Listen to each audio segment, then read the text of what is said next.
बिस्मिल्लाहिर्रहमानिर्रहीम। अस्सलाम वालेकुम नाज़रीन, मैं हूं कंबर Zaidi. Supreme court of Pakistan से रिपोर्ट कर रहा हूं। अरशद शरीफ सुमोटो केस के हवाले से आपको बताएंगे। जो जेआईटी बनाई गई है इसके नाम भी बताएंगे, साथ आपको ये भी बताएंगे जो अफसरान इसमें शामिल किए गए हैं। सुप्रीम कोर्ट ने कहा था कि ऐसे अफसरान शामिल किए जाएं जो कि प्रेशर बेयर कर सकें, क्योंकि वकार अहमद और खुर्रम अहमद वहां पे जो कीनिया में अफराद मौजूद थे उनका बाअसर शख्सियात के साथ ताल्लुक था, और बाकायदा बताया गया कि खुफिया एजेंसी के कुछ लोग जो हैं उनसे राब्ते में थे। तो लिहाजा ऐसे अफसरानों जो तहकीकात करें और शफाफ तहकीकात करें, वो प्रेशर बेयर कर सकें, उनके हवाले से हमने जो अपडेट्स ली हैं आपको बताएंगे कि जो 6 नाम आए हैं इनमें से कौन से ऐसे काबिल ऑफिसर हैं जो कि कर सकते हैं, और अदालत में क्या कुछ हुआ ये भी आपके सामने रखेंगे। साथ इंतखाबात के हवाले से एक नई खबर आई है वो भी हम आपको बताएंगे। अगर आपने चैनल सब्सक्राइब नहीं किया सब्सक्राइब कर लें, बेल का आइकन जरूर दबाएं, फेसबुक पे फॉलो करना ना भूलें। हम सुप्रीम कोर्ट ऑफ पाकिस्तान में राइट नाउ समात के फौरी बाद जो है आपसे मुखातिब हैं,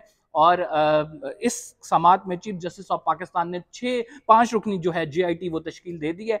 उन 5 रुकनी जेआईटी के मैं नाम आपको बता देता हूँ। सबसे पहले इसमें साजिद कियानी साहब हैं जिनका ताल्लुक आईबी से है। साजिद कियानी साहब एसएसपी इस्लामाबाद रहे हुए हैं, बड़ी अच्छी शोहरत के हामिल हैं।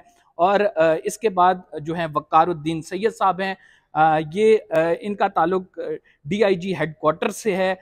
फिर मुर्तज़ा अफजाल साहब हैं, ये मिलिट्री इंटेलिजेंस के ऑफिसर हैं। मोहम्मद असलम साहब हैं, इनका ताल्लुक आईएसआई से है। और तमाम premier intelligence agencies including MI, ISI और आईबी ये इस कत्ल केस की तहकीकात करेंगी। साथ इसमें जो है जो नया नाम ऐड हुआ है वो इस्लामाबाद पुलिस से है। और क्या ये लोग तहकीकात कर पाएंगे या नहीं, इनमें से 2 नाम जो हैं वो बड़े मजबूत हैं। एक मुर्तज़ा अफजाल के हवाले से जो कि एमआईए के हैं, और एक वकारुद्दीन सैयद के हवाले से, इन्हें पर्सनली मैं जानता हूँ। ये जो इनकी शोहरत है, जो इन लोगों की शोहरत है उस पर कोई भी डाउट नहीं है, और ये वो लोग हैं जो प्रेशर बेयर कर सकें। तो लिहाजा इस तमाम जो 5 रुकनी जीआईटी तश्कील दी गई है इसके लिए बड़ा ज़रूरी ये है कि ये लोग ट्रांसपेरेंट तरीके से तहकीकात करें। आज अदालत में क्या कुछ हुआ, एडिशनल अटॉर्नी जनरल ने आज अदालत को आके बताया कि इन तमाम लोगों का नोटिफिकेशन जो है वो कर दिया गया हुकूमत की जानिब से, अब ये तहकीकात करेंगे। लेकिन सबसे बड़ा सवाल ये पैदा होता है कि ये तहकीकात कब तक करेंगे। हमारे सामने कितने कमीशन आते रहे जिनकी तहकीकात मंतकी अंजाम तक नहीं पहुंची। तो इस सवाल को एड्रेस करते हुए ये सवाल बेसिकली एक जज साहब की जानिब से किया गया था। एडिशनल अटॉर्नी जनरल ने कहा कि ये जल्द तहकीकात करेंगे और बाय वीकली जो रिपोर्ट है वो अदालत के सामने जमा कराते रहेंगे। अब फिर मामला आया क्या ये बाय वीकली रिपोर्ट मीडिया को दी जाएगी, ये पब्लिक की जाएगी कि इसमें क्या इन्वेस्टिगेशन हो रही है या नहीं। तो इसका जवाब है जी बिल्कुल, ये पब्लिक प्रॉपर्टी होगी जो बाय वीकली रिपोर्ट इंटेलिजेंस की जानिब से सुप्रीम कोर्ट ऑफ पाकिस्तान जमा कराई जाएगी। इसका मतलब है कि ये केस जो मुलतवी कर दिया गया वो जनवरी के पहले हफ्ते तक मुलतवी किया गया, और इस केस में अदालत ने कहा कि अगर कोई फंड चाहिए हो तो गवर्नमेंट आपको प्रोवाइड करेगी। फॉरेन अफेयर्स की जो मिनिस्ट्री है वो इसमें आपको हेल्प आउट करेगी कि कीनिया से इंटरपोल के जरिए अगर किसी को आपने राब्ता करना हुआ, इसको अरेस्ट के वारंट्स जारी करने हुए, तो इंटरपोल आपकी हेल्प करेगी। और साथ ये भी कहा गया कि इसमें हुकूमत तमाम तर वसाइल इस्तेमाल करते हुए मुकम्मल ताउन करे।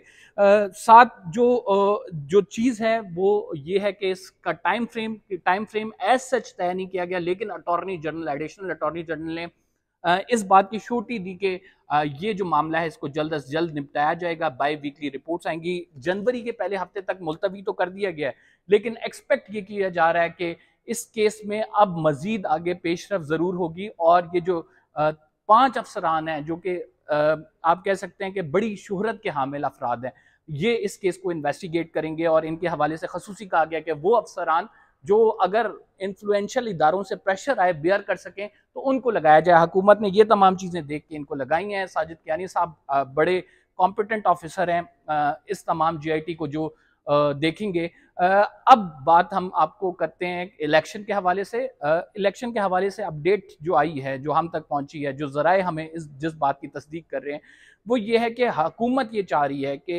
इस इलेक्शन को जो कि अक्टूबर में होना था इसको कर दिया जाए जुलाई और अगस्त के दरमियान। और ये इलेक्शन जो है वो फिर क्या इमरान खान साहब के लिए काबिल कबूल होगा। इमरान खान साहब क्या कह रहे हैं? इमरान खान साहब कह रहे हैं कि ये इलेक्शन होना चाहिए मार्च में।